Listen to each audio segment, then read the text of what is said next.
Isang magandang experience po, magandang gabi sa lahat.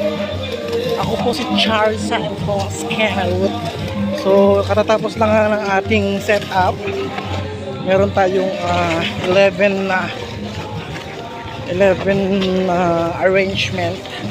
Medyo haggardness, parang ito na yata ang simula ng paghuhukom. Keme lang.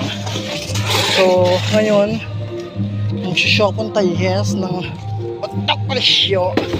So ngayon first time ko maka-attend ng boys na party ng mga lokal.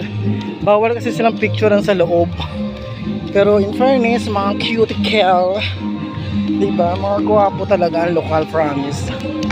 Walang wala ang mga apam. Joke lang. So eto yung harapan ng bahay nung sister ng kapatid ng amo ko. Yan. Oh, laki. Parang Mall of Asia.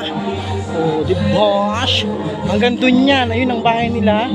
Hanggang dyan. Di mo, laki, di ba? Mall of Asia, di ba? Yan, hanggang dyan ang ano. Ito yung entrance. So, bawal nga picture nga kasi di ba? Sa Japan.